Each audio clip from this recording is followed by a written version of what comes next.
again, and just sermon journal notes page of the year.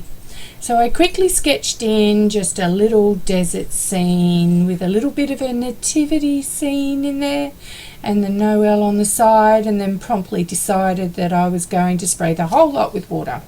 So at this point I'm laying down a wash of just blue, and it's a mixture of Antwerp blue and a cobalt blue, and I just mix it up into the mud left over from a previous thing. And you can see when you're applying these sorts of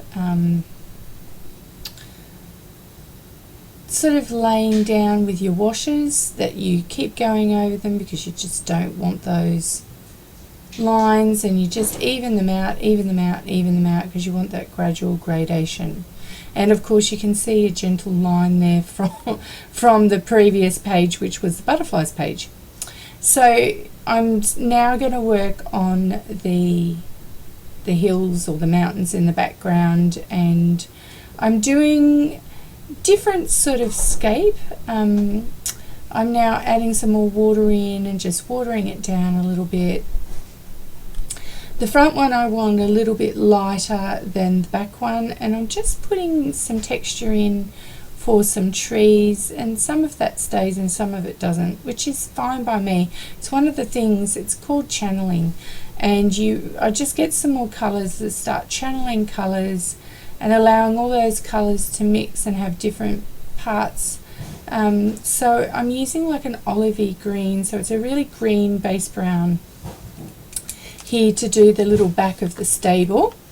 And I'm putting in, letting it go in dry for these the edges, and then just adding extra water in via the water pen and just moving the water out of the channel I've created in the dry.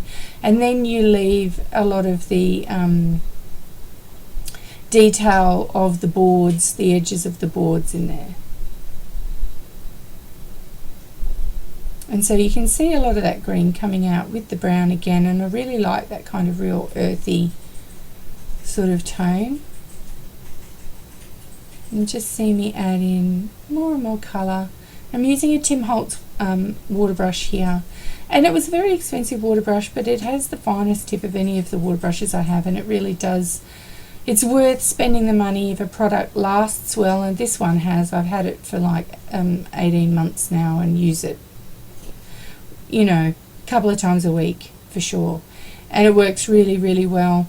It has a really good mechanism in it, and you can see me just adding in a little bit finer detail so that I can, oh, I'm doing the cow.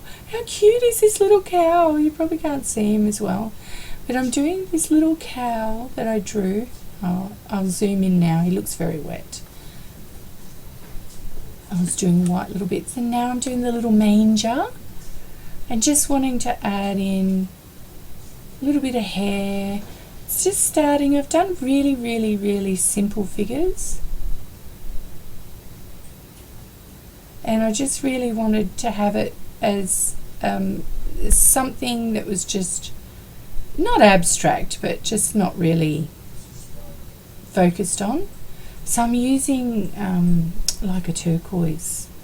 It's like a teal, a bit gorgeous, and I'm just letting the detail come through. Now I'm using what's called Australian bark, paper bark, and it's a really nice flesh colour.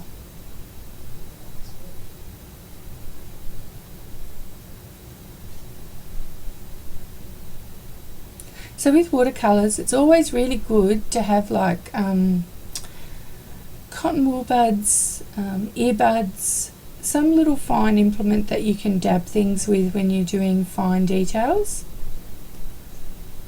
So now I'm just doing crosses of colour, and I'm just adding in more details, a little bit of green, and again it's just channeling, so it's not going to be ostensibly green, those trees. And I've got my finger there holding it down because the page was curling up, and I wanted the water, the pigments in the water to actually go a certain way. So So I just did the first layer of the star, and now I'm taking out water. Can you see I'm doing it with the dryer brush? Out water from pooling in the middle of it, and I'm going to let that dry, and then I'll do a second coat on that star. So now I'm going to colour in the Noel, and I'm doing that again with the fine brush, and I'm using some purples and some blues. I think I started off with the purple and then I wanted blue for every letter after that. It was just different thoughts.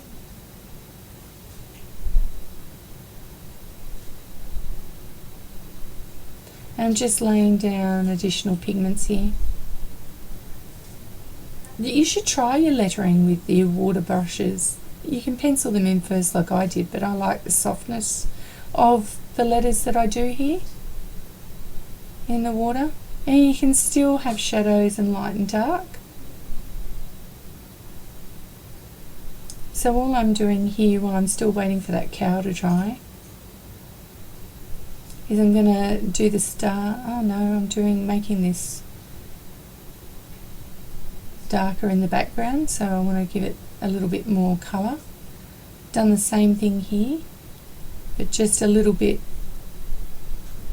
I want it lighter because it's in the foreground, and the light from the star should be shining on it. That's my premise anyway. It doesn't really have to make sense. It's just a background. It's probably going to get written over. So this is all just a background for my sermon journal notes. And I haven't done any lines on this particular page, so we'll see how we go. It'll be lots of freehand. I would say at Christmas that I won't write too many notes. Now this is an interesting thing. I'm spraying water on and then I'm allowing it to sit for a little while and then blotting it off. And what that does is just gently speckle. So it just gently speckles it so that there's faint stars in the sky. So I'm pretty much finished this whole thing, and I'm just doing the last little bit, and you'll see it shortly. But I'm just adding in the final shadows and definition of the little bushes that are near the scene. And that's it.